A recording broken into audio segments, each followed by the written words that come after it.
It's time for me to welcome everyone, those of you who are just arriving or have been here all day, to the Vegan Convergence of the Peoples number 21.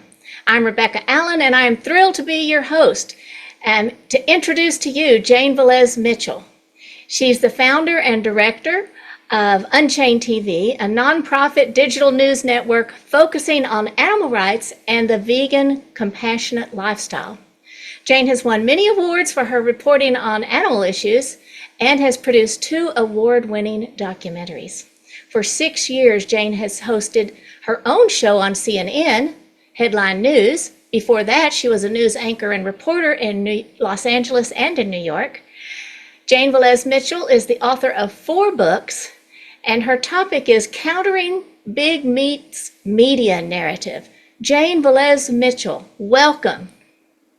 Thank you so much, Rebecca. It's great to be here. And, I hope that Keegan and Carol stay on because I'd really like to hear their thoughts on what I'm about to say. And I don't have to use up my whole hour.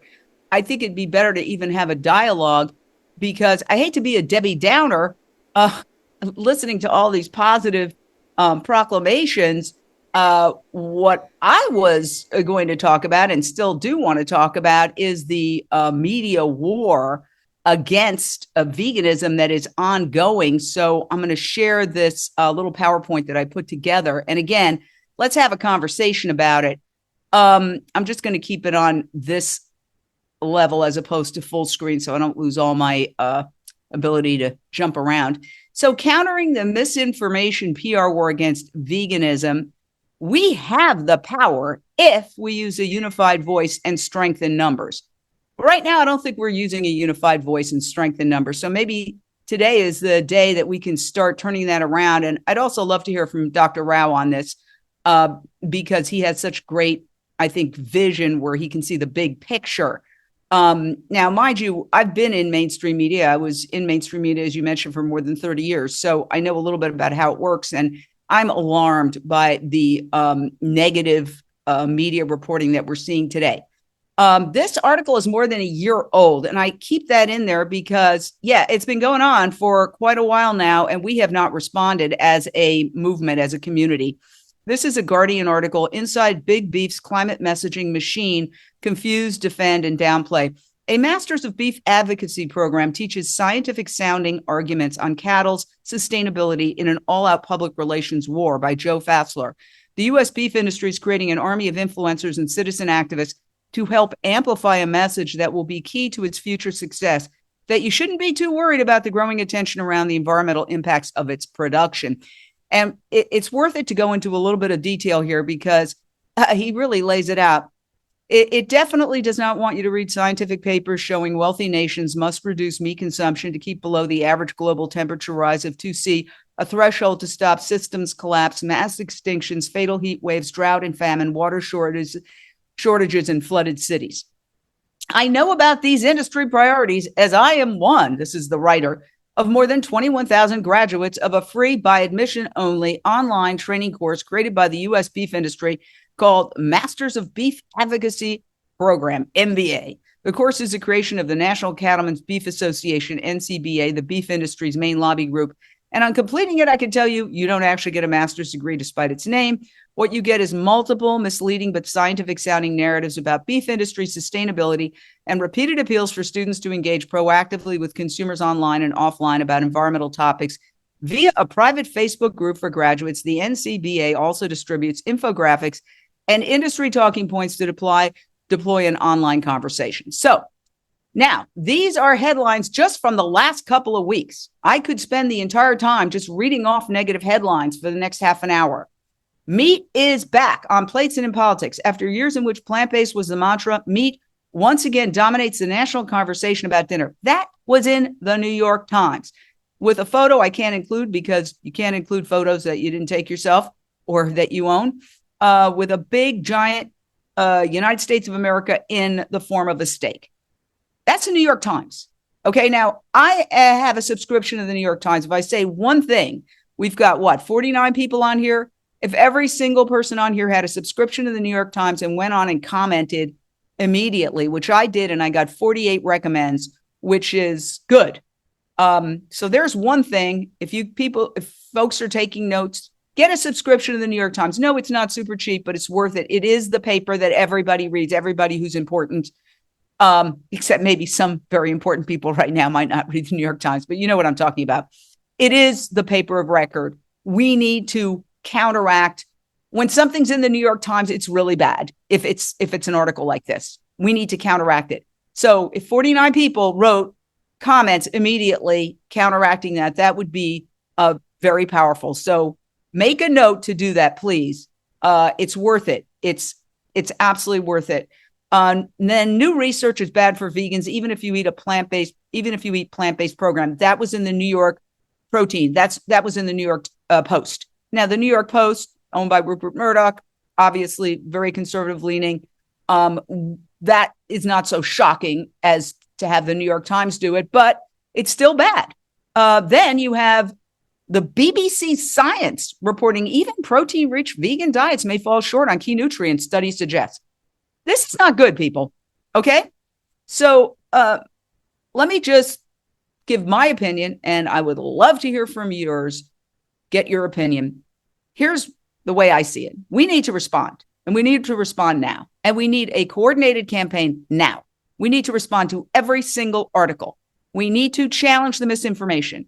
We need to speak with one voice. We need to display unity, and we need to leverage strength in numbers.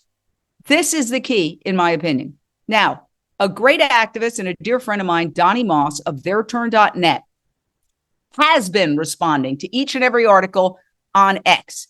And he is really good at this. I mean, he is an incredible activist who is not afraid to speak truth to power, and he gets his facts right and goes into detail. So this is and you see I covered the photos with black because we can't show the photos. Here's another one. Meat will make America healthy again. This was in the Wall Street Journal. So here's what he wrote in an op-ed published by the Wall Street Journal, pro-meat activist. I'll leave her name out of it. There's so many reporters doing this. It's not about individuals. It's about the overall theme of reporting today in advertiser-based mainstream media. This reporter calls on the federal government to minimize the inclusion of plant-based protein in the upcoming federal dietary guidelines. And then he writes, if Wall Street Journal opinion editors are going to give this person a platform to attack nutritious plant-based protein while promoting animal protein, which is associated with several chronic diseases, then shouldn't they at least disclose who funds the not-for-profit nutrition coalition that pays her salary? Note, unsurprisingly, the Anti-Vegan Nutrition Coalition omits donor information from its tax filings. Now, here's the important part. The reporter responded, and she said, we don't publish donors because groups like yours have harassed them. We have a policy of taking no industry money, and I do not run this group. I'm on the board. And then he responds, according to Nutrition Coalition's 990, you receive compensation of $92,000, which represents 18% of the organization's annual revenue in the most recently available tax filings, which incidentally were signed by you. You claim that you aren't funded by industry. Who else would be funding an anti-vegan pro-meat advocacy group? This is, I would say, the really good reporting is being done by Donnie Moss of theirturn.net. Way to go, Donnie. Now, here's the other thing. If you look at the retweets, 2 retweets. There I am retweeting. Shame on you for promoting the most destructive industry on the planet. Why don't you mention that processed meat is a carcinogen? Why don't you mention that you can reduce your greenhouse gas emissions footprint by 75% by going plant-based? Really pathetic. So here's the problem. 2 retweets. What if we had everybody on this call retweeting? That would be 50 retweets. What if we had every single animal rights and vegan organization on a coordinated campaign to retweet and comment? Let me tell you something. I was a reporter for more than 30 years. Okay. I worked at CBS. I worked at Disney. I worked at Telepictures. I worked at CNN. Reporters do not like to get this kind of stuff. Okay. They do not like it. I did not like it when I was reporting for a mainstream media organization. It is effective, and it sends a warning to other reporters. You try a misinformation hit piece, there's going to be consequences. Right now, they're operating in what they believe is a no consequence zone. So let's go to the next one. Okay, the BBC Science article, even protein-rich vegan diets may fall short on key nutrients, studies suggest. So again, kudos to Animal Rights News, theirturn.net. This BBC Science News article is dangerous. It vilifies plant-based diets based on a research study with many limitations that the writer doesn't list until the end. Also, the link to the website that published the research study is broken.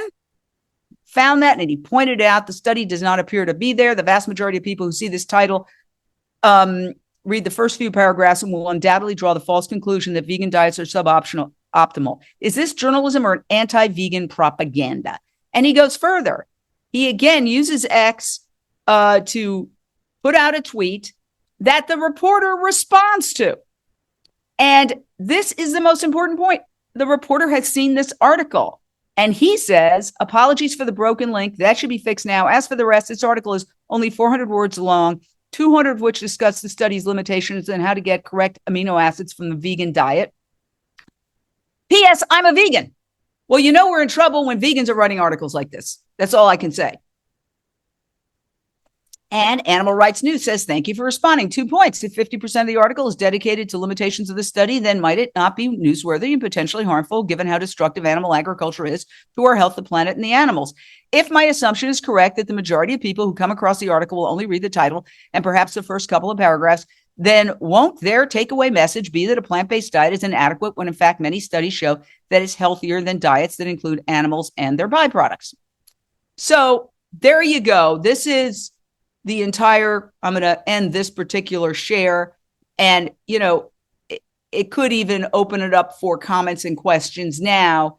I think that we do need to respond. The good news is that we've already created this template. Donnie and I have been working on this, but he's taken the lead. But he needs the buy-in of everybody. He's doing all this work to outline the misinformation campaign. But if we're not getting the retweets, then, and I think it's absolutely extraordinary that he got the reporters to respond with just the limited number of views that had. But imagine if one of those things went viral. So, you know, to me, this is the most important issue right now for the animal rights movement, to respond with one voice, to be unified. And of course, it dovetails with other issues we have to consider, like getting out of the vegan echo chamber, stop the infighting, all of that, which I think is absolutely crucial. But suffice it to say that I would like to dialogue about this, because I do believe we need an organization that responds, and we need every single animal rights, vegan organization and influencer and everybody on this call to buy in. And we need to create a mechanism whereby they're informed of these hit pieces and they can respond. So that is, I guess, the bad news. I would love to talk to you a little bit about all the good news about what we are doing at Unchained TV a little bit, because we are working around the clock. We are the world's only, and this is right behind me if you're watching, this is Unchained TV. We have now more than 2,000 videos, documentaries, cooking shows, travel, lifestyle series, biographies, live news events. We've really broken some ground. We were recently the pool camera for a hearing in Wisconsin about the Ridgeland laboratory beagle breeding case, where we basically were court TV and able to cover this hearing live as it happened, which was, I think, a breakthrough for us. We've covered quite a few other live trials, the trial of Wayne Shung, who was acquitted in one trial and then found guilty in another trial. We're also going to be covering the upcoming trial of Zoe Rosenberg, who her trial was supposed to start in just a week or so, but of course the prosecution pushed it back. Now it might not start till this summer, but we will be there covering it as Court TV or CNN would cover it. And we're the only news organization that is doing live coverage of these kinds of events. And sometimes we're the only news organization covering the events at all. Sure, you might get a blip at the end when there's a verdict in local news or some news organizations. I mean, there are some great news organizations that are doing great journalism, Vox, Sentient Media, Plant-Based News, et cetera, and Their Turn, and World Animal News. I mean, there's a lot of groups that are doing good, but I'm talking about mainstream media. often ignores these very, very important trials till the very end and then just puts a little, acquitted or convicted out there. So we're doing the in-depth coverage. And in fact, some of the people who are on this call, like Paige Parsons Roach, have been commentators, and we have attorneys, et cetera. So we're really replicating like Court TV, where I used to work every so often, and CNN, where I've worked for 6 years. We're replicating those formats to bring news to people. And so I just wanted to show you just a couple of fun stories that we do. Speaking of counteracting the misinformation campaign. So, there's so much talk about the price of eggs, the price of eggs, the price of eggs. Well, we all know that you never need to eat an egg again. So we were at Expo West, where we ran into Josh Tetrick.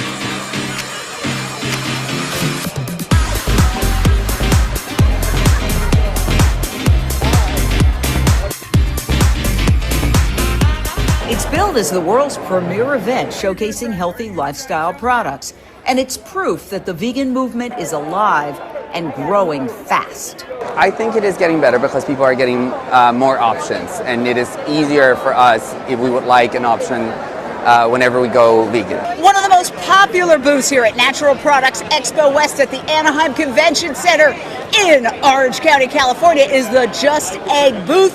That is the plant-based egg that is taking the world by storm. They unveiled their latest iteration.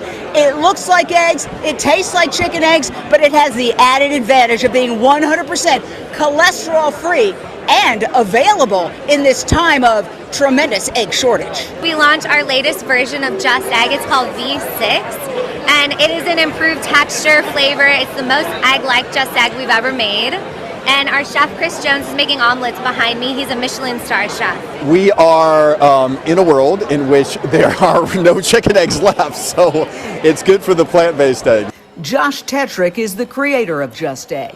He's on a mission to make his product a mealtime staple as more and more people seek ethical and sustainable alternatives to animal products. The rising threat of bird flu is making chicken eggs scarce, and when you can even find them, a lot more expensive. That's also causing consumers to switch to Just Egg in droves. So we're growing 5 times faster than we were last year. We're growing 5 times faster than chicken eggs. And when people come and try, they realize it tastes as good or better than a chicken egg, and we're converting lots of people at the expo. Are you going to try it right now? I'm going to try it right now. Look at this, how nicely it has folded.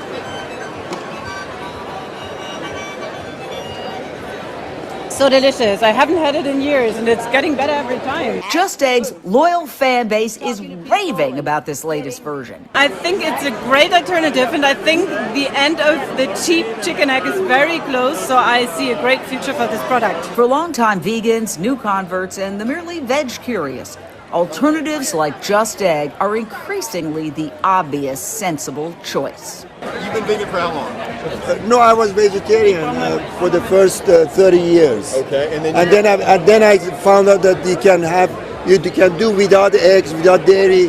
There's a substitute for all that. So that's why I started going completely vegan. You can visit ju.st to find the nearest store selling Just Egg, or you can just order Just Egg online. It's the 21st century. It's time to make the switch. For Unchained TV, I'm Jane Velez-Mitchell. So I just thought I would show you just one of our recent stories. We are putting together so many stories that we can't even honestly keep up. But I'm going to give a pitch to helping out Unchained TV. Please, we need monthly donors. It's very important, not just for the $5 or the $10 a month. So for the price of a cup of tea, you can be an Unchained TV team member. But it's really important when we seek out other donors, bigger donors. They want to know how many people are supporting you. It's about community. So you can just go to Unchained TV /donate. I think I'm going to put this right in the chat right now to everybody. And it's just to Dr. Rao, meeting group chat, everybody. Yes, just go. Honestly, it's literally the price of a cup of coffee. unchainedtv.com/donate. It really would mean a lot. It helps. And it's also moral support for us. I mean, we and a team of volunteers, some of whom are on this call, are working around the clock. We're like treating it like a breaking news operation all the time. People think we have a building because our post office box is connected to a building. So when you Google us, this building comes up. People think that's our building. Okay. Where, in fact, Unchained TV World Headquarters is my living room coffee table, but we have a lot of volunteers who help us, and we couldn't do it without them. Let's face it, TV networks spend billions of dollars creating their streaming network. We have spent tens of thousands of dollars creating our streaming network, and there it is. And I could go on all day about some of the really fun shows we have. One of the things that, is really important is to show that our movement is not a sacrifice. It is an adventure. It is joyous. We are happier than the general population because we're not weighed down by all that killing. We're not weighed down by all the, everything that comes with, on a certain level, everybody knows they're killing in order to eat animals. There's a disconnect, but on some level they know it. And so we need to present our movement as value added, not a sacrifice. And that's what we really try to do with our programming, is show that Just Egg, for example. Now, I'd also like to make a little comment in terms of the vegan movement. Please stop knocking meat and dairy alternatives. If you want to be whole food, plant-based, or if you want to be a raw vegan, by all means, go for it. I applaud you. I'm not a raw vegan. I try to eat, a lot of whole food, plant-based. I got my little green smoothie right here with kale in it.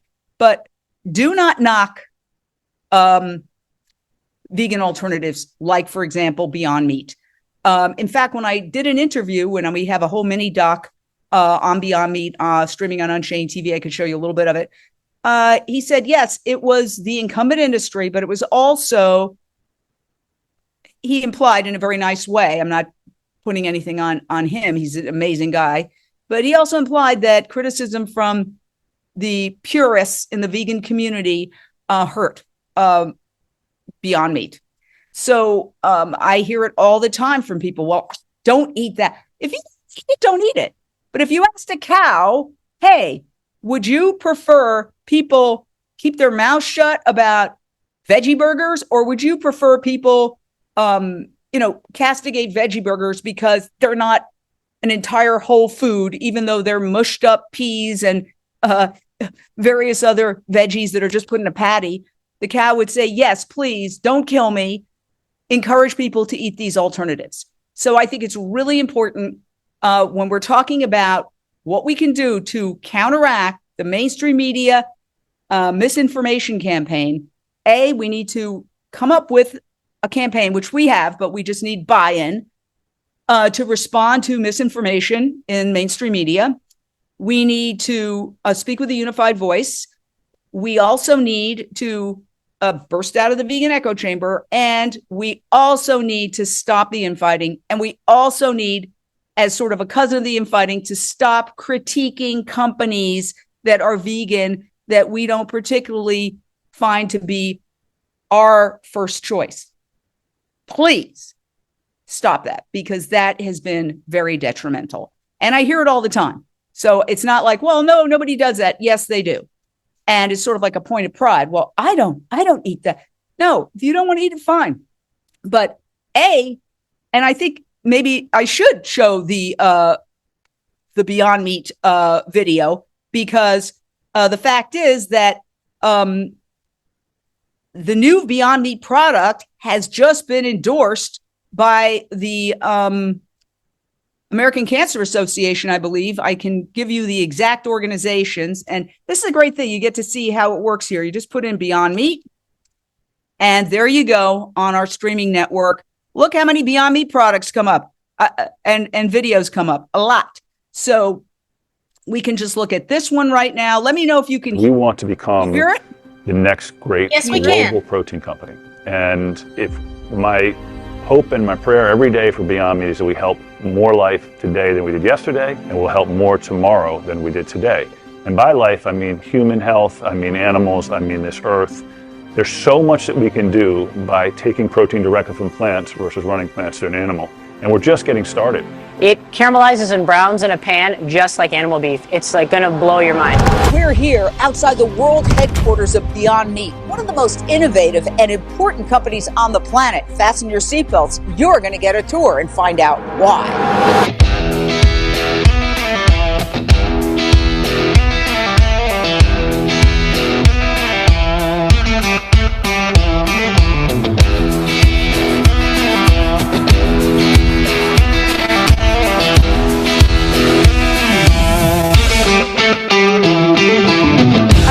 To be here with the Beyond Meat founder, president, and CEO, Ethan Brown. Tell us about 4.0. First of all, it's wonderful to have you. Thank you for all the work you do. It's great to be together again. And I remember you visited 7, 8 years ago, and it's wonderful to have you back in. So it's great. It's dramatically transformed. Yes, I did a tour about 7 or 8 years ago.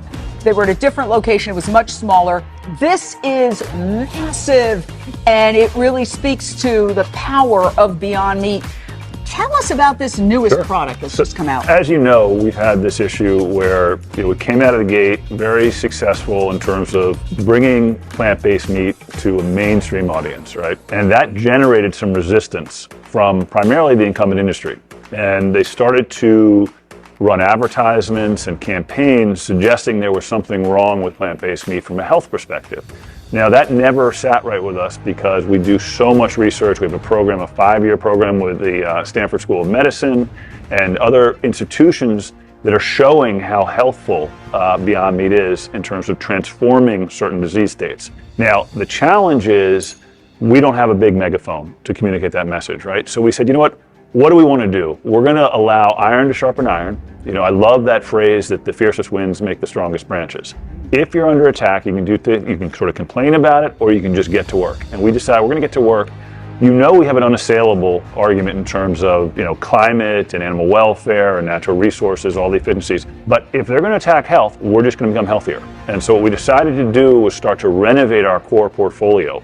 And the Beyond 4 represents over 3 years of work to create the next iteration of Beyond Meat. And we brought in doctors and nutritionists and registered dietitians to help us craft a burger that not only tastes even better than the Beyond 3, but delivers really strong health benefits. And that includes, we dropped the saturated fat by 60%, but we also importantly swapped out the coconut oil for avocado oil. And so avocado oil is a very heart healthy oil. And so what we're allowing consumers to do now is they can really enjoy this. I eat, multiple burgers when I sit down, right? Because there's no concern, right? It has only 2 grams of saturated fat, which is not a lot in terms of your daily limit. We also brought the sodium levels down, right? So we wanted to make it unassailable. And you know what? We're going to keep going. We're going to keep making better. But the important thing to consider is now it's been certified by the American Heart Association in recipes. Right? It has been certified by the American Diabetes Association. It's been certified by the Clean Label Project, and Good Housekeeping gave it this wonderful nutrition award. So we just keep getting better, and that's the point about Beyond 4. This is it. So this is the new Beyond Burger version 4, and I've got to tell you, the aroma is absolutely spectacular. Okay, so you get the idea. It was the American Heart Association that I was thinking of. So look at all the work that is going. And by the way, Beyond Meat just put out a new documentary that launched the day before yesterday that talks about counteracting the mainstream media misinformation campaign. So you can watch that on YouTube. And it's excellent. I saw it yesterday. So, there we are. It's I've given an overview. I don't want to just go on and on for an hour. I'm going to make a pitch again. Please become a monthly donor. It's right there under the chat. You can just click on it. $5 a month for the price of a cup of coffee. You can join the team. It really is important for us. Again, not just for the actual money. It's really important for us to build that community and show that right now we have approximately 65 monthly donors. If we had 125 monthly donors, that would mean a lot. So I urge you to think about it. It takes 1 second. And it's fun. You get a lot of notices and ways to participate. We have some really good parties, by the way. You'll be invited to all of them. Rebecca, are there questions? Because, we opened up this whole discussion about countering the mainstream media narrative that is attacking veganism and, how they're doing it, and also a template for our response. And I'd like to get a dialogue going if we can about that, because I think it's really the most important issue right now for our movement. Thank you so much, Jane.